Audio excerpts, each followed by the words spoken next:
Who brought the dog? I did. Oh man, adorable. His name is you. Bogey. Bodie. Bogey. As in Bogart. Bogey. Yeah.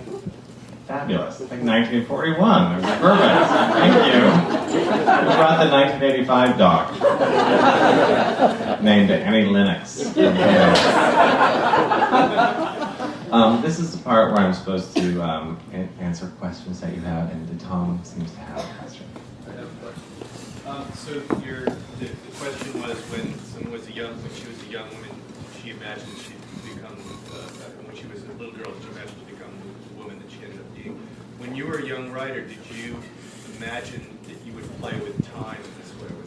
Was that always something, because you've had two books that do magical things with time, was that a preoccupation in your reading or anything, or where did that sort of sense of possibility of being playful with time? I mean, the question is, Tom's also a writer. We share the same editor, by the way.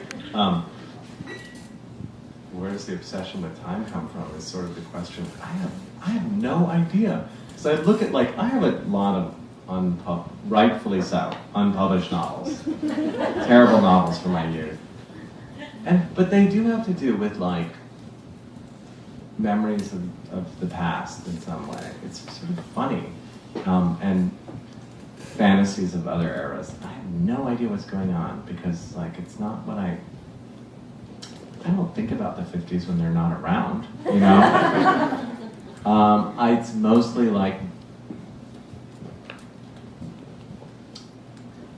fantasies of if you could have been someone else. You just think, maybe there would have been a right time for, I think about my grandmothers and that they were definitely born in the wrong place and the wrong time. I probably did pretty good, considering everything. I could be born 20 years later, that might have been better, maybe wealthy and Paris, but you can't have everything, right? But I think the obsession with time came with getting older somehow. Came with the Max Dibley book, which is now almost 10 years old. I remember at the time that I would tell people that it was my interest in growing older, and that I was worried that I was getting older, and that the book I wrote about a man aging backwards would sort of comfort myself that that would not be a better way to go. I was 32 when I wrote that book. It's ridiculous, right? And so this one, I have been telling interviewers, well, now that I'm middle-aged, it's about to worry about the other way, other ways my life could have gone. It's sort of, if you had 3 different lives, she gets to wake up in a different version. I'm sure I'll look back on this and be like, oh, you're middle-aged, you're 42, and you're so old, I can't believe it. It's all over, you should have led life a different way. But that's probably it, I don't have a therapist, so I have you. Probably. You know what I'm talking about, Tom Barbash. Yeah, Susan?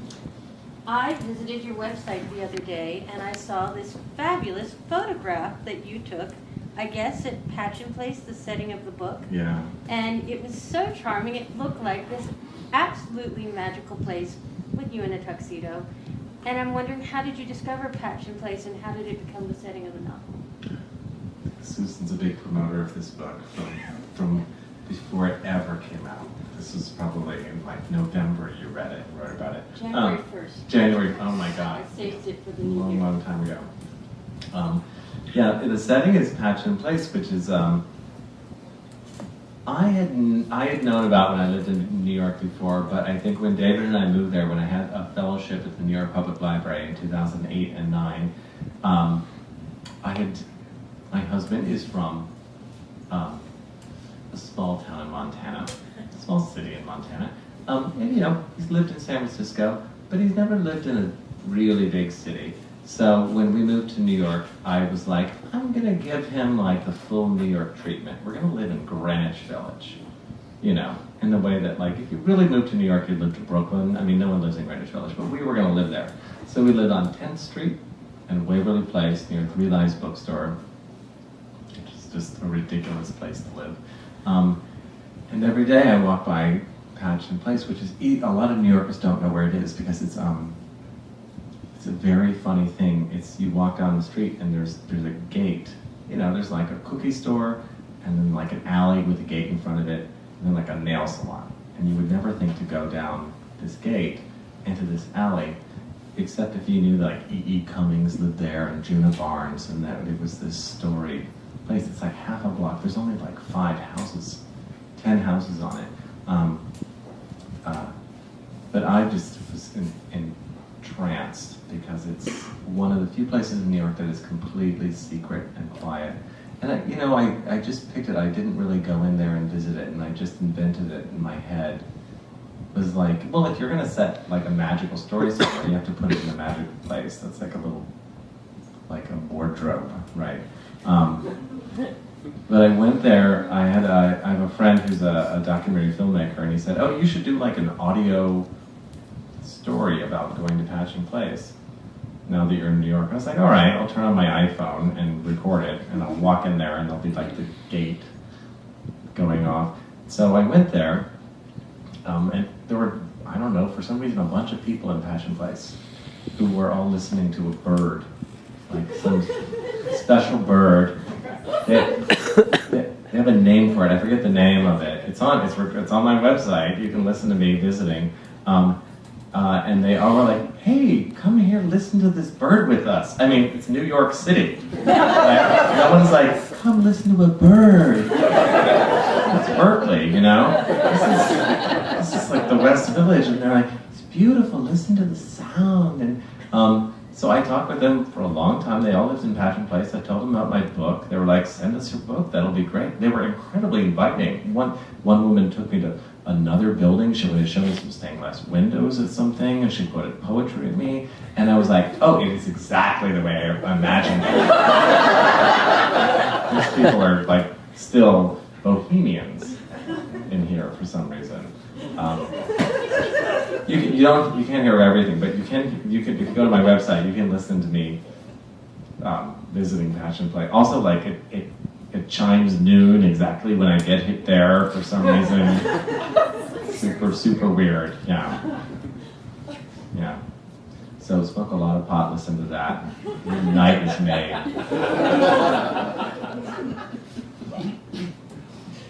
Is there another question? Yeah.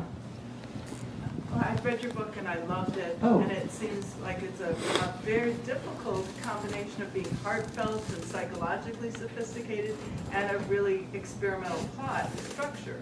So I'm wondering if you could kind of say more about how you did that, if there were special challenges and how you solved them. Oh man, that is a great question. Thank you for saying that about it.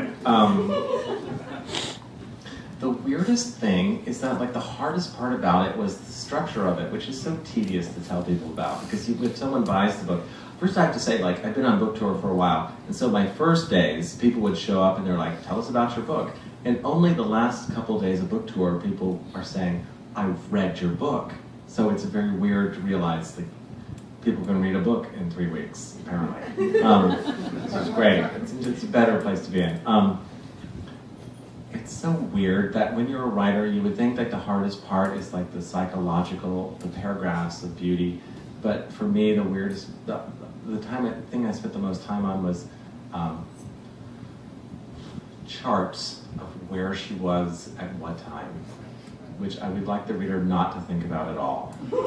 I had a reader yesterday write to me, and God bless her, that she had decided to make her own charts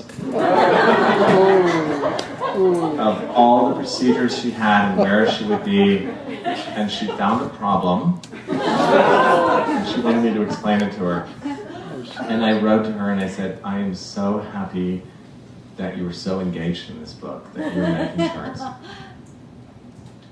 If you could just enjoy the book, I would love it." And she wrote back, she's like, "Oh, I've solved the problem, it's totally fine." And then she was like, "I found another problem." But I was like, it was sweet, she got so involved. But like, there's a reason I didn't put, like at one point had been driven so mad by it that I was at a writer's colony in New Hampshire, and I had got, for some reason, been given a cabin that had a corkboard on the wall, And there was a visual artist friend of mine, and I was telling her I could not figure out the structure of my book.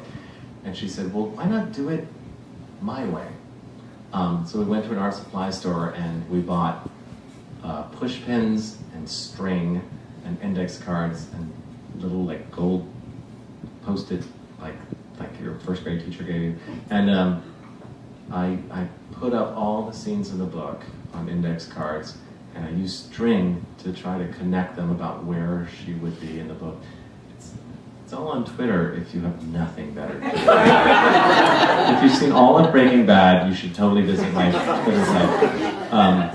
But it took me like 2 weeks I sat with string and a bottle of wine to figure out the structure of the book, and then I figured it out, and then mostly it was rearranging things and hoping that the reader would not notice it all. Yeah, because I mean the thing is like she goes in this order. She goes from 1985 to 1918 to 1941 and back again, and that means so she just loops through. But if you set it on a calendar, it means is she going to be around for Pearl Harbor in 1941, or will she be in 1985? So like that kind of thing, I had to time it so that she was in the place I wanted her to be. I actually did not want her to be in 1941 for Pearl Harbor because I was afraid that would be too much. She should tell people. She knows it's coming. But alas, it just came out that way. So she has to confront the fact that like she thinks, what would it mean to tell people? What would that do? I mean, she decides not to tell anyone. She thinks I'm too small a person to change history. That's her take on it. And she would just be a Cassandra no one would listen to. There were other people saying the Japanese were going to attack, like you could say it.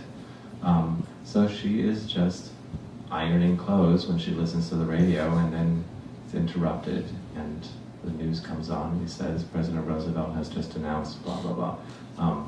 So that was not, it was, once I had the structure down, I had to deal with exactly where she was in each world.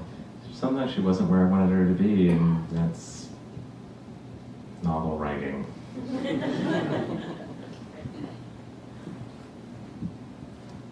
I'm curious about the ECT aspect of it. Just that very few things put anywhere even a neutral or positive spin on ECT, and so how did that idea come to you? And well, the question's about ECT, and it's funny, everyone asks me about that every time. Usually they ask if I've had electroshock therapy. Which is so shocking. Well, I didn't mean it to be that way at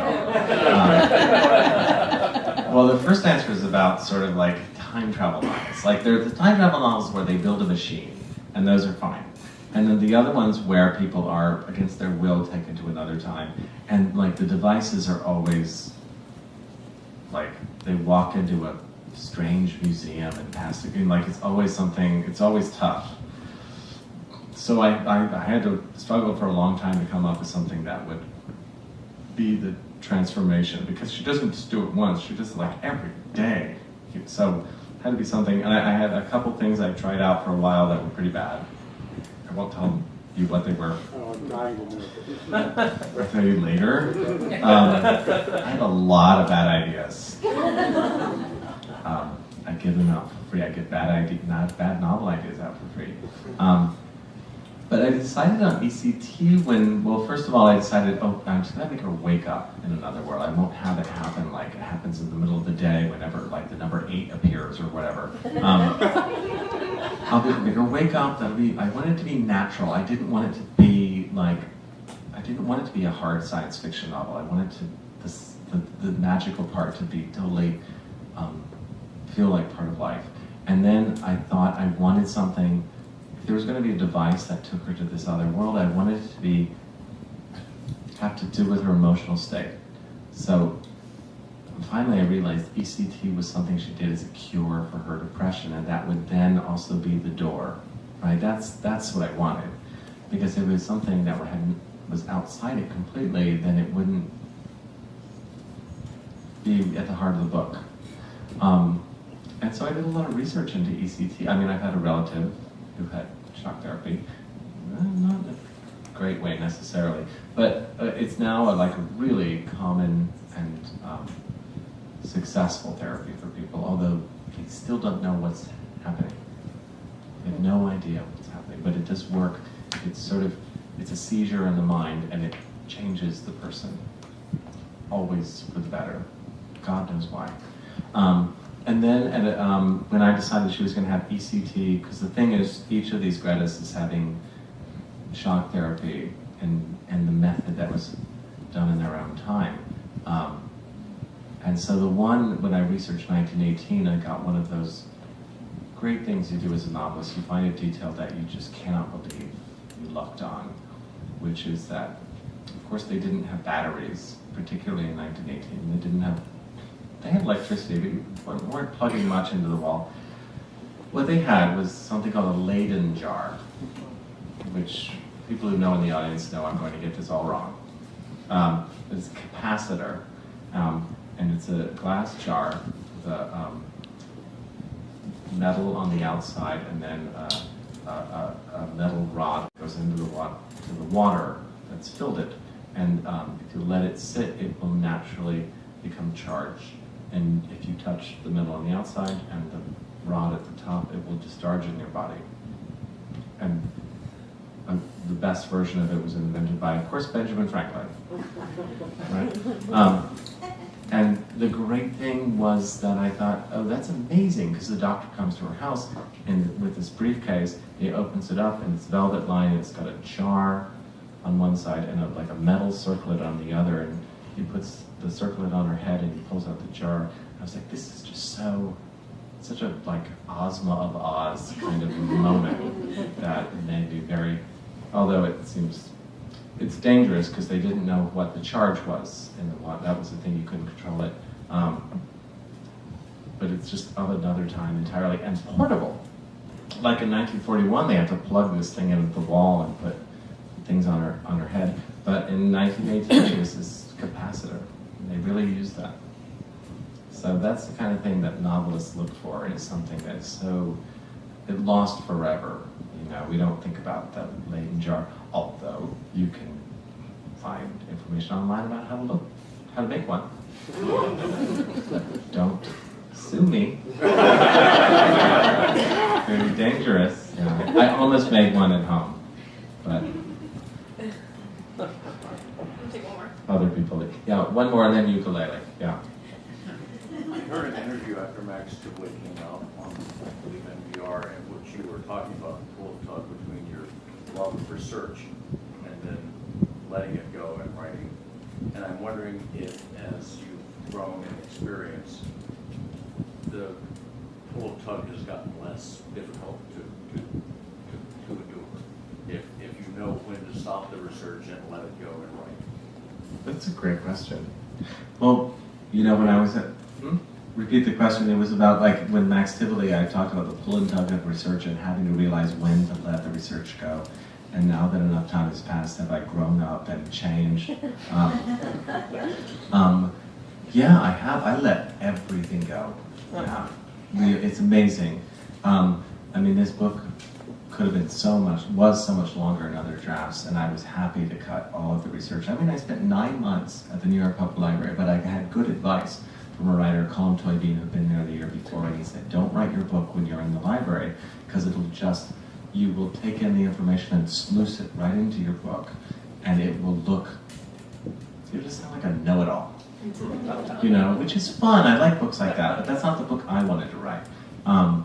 What I wanted to write was a book that felt lived, and so I tried to only use the details that made it seem like that era was real, but not so much that you could ever tell that I had researched it.